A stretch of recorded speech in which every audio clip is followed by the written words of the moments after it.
1909년 10월 26일 하얼빈역. 총성이 울렸고 한 사람은 쓰러졌습니다. 그는 침략의 상징이었고 방아쇠를 당긴 사람은 조국을 위해 모든 걸 바친 한 청년이었습니다. 그의 이름은 안중근. 그는 단순한 암살범이 아니었습니다. 세계가 그를 바라보는 시선은 분명히 다르며 그의 마지막 남긴 말과 글은 단순한 독립운동을 넘어 인류에 대한 철학이었습니다. 안중근은 왜 총을 들었고 왜 수많은 사람들은 그를 죽인 자가 아닌 지켜낸 자로 기억할까요?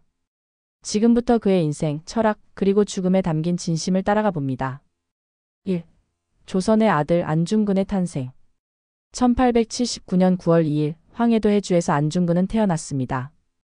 당시 조선은 급격한 개항과 열강의 침략 속에서 혼란을 겪고 있었고 그는 그런 시대의 한복판에서 성장하게 됩니다. 부친 안태우는 유학자이자 지방의 유지로서 자식 교육에 매우 엄격한 인물이었습니다. 안중근은 유교적 예절과 한문, 글쓰기 등을 어릴 때부터 익혔고 청소년 시절부터 나라의 위기를 인식하며 역사와 정치에 관심을 갖기 시작합니다.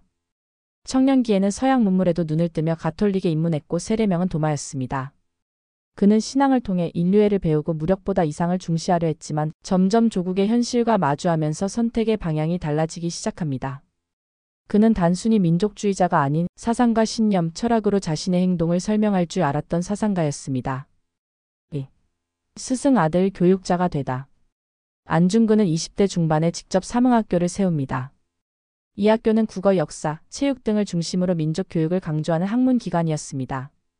당시 조선은 이미 일본의 내정 간섭으로 학교 교육이 왜곡되고 있었고 일본어와 일본 역사 교육이 강제로 이식되던 시기였습니다.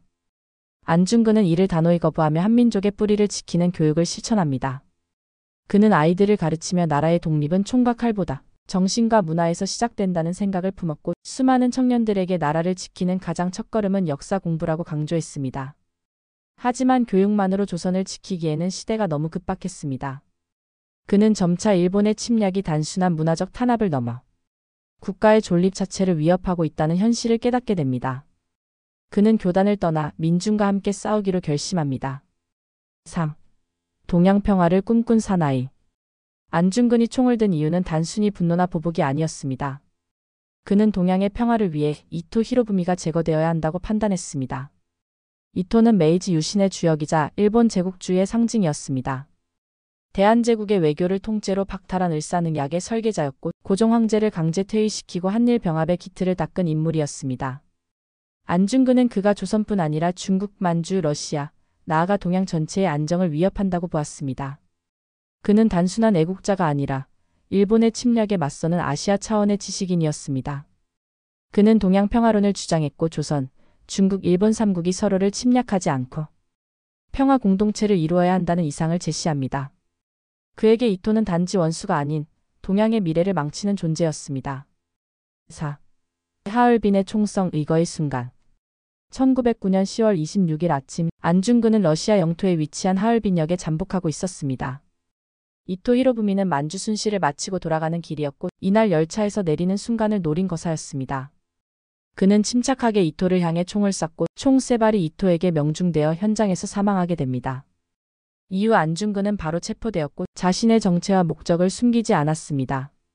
그는 일본 경찰에게 당당하게 나는 대한국의 의군 참모중장이다라고 외치며 자신이 테러리스트가 아닌 전쟁 중인 군인의 일원임을 강조했습니다. 이 장면은 단순한 암살이 아닌 전 세계를 향한 메시지였습니다. 그는 목숨을 담보로 조선이 아직 끝나지 않았음을 알렸고 무기력한 민족이 아님을 선언했습니다. 리순 감옥 정의를 외친 재판. 체포된 안중근은 곧바로 중국 여술 리순 감옥에 수감됩니다. 그리고 일본 제국은 서둘러 그를 민간 범죄자로 규정하고 사형에 처하기 위한 재판 절차에 들어갑니다.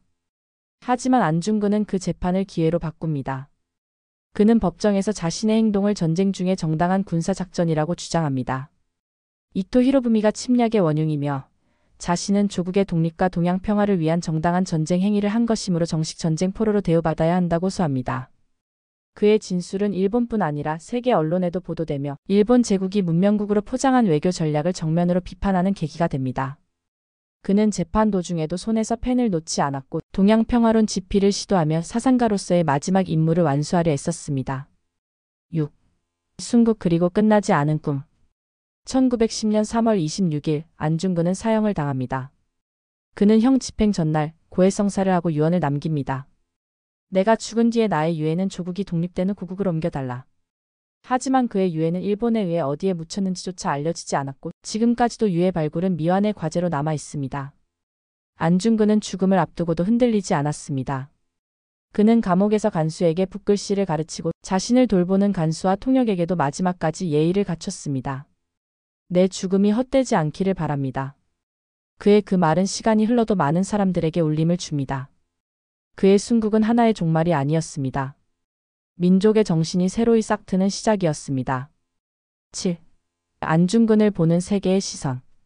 안중근은 한국에서는 의사로 불리지만 세계 언론과 역사학계에서는 지식인 독립운동가, 국제주의적 혁명가로 평가됩니다. 러시아는 그를 반제국주의의 상징으로 기록했고 중국 일부 지역에서는 그의 의거 장소를 기념하는 동상과 기념비를 세웠습니다. 심지어 일본 내 진보학자들조차도 그를 단순한 암살자가 아닌 자신의 신념을 위해 모든 걸 걸고 행동한 철학적 인물로 평가하기도 합니다.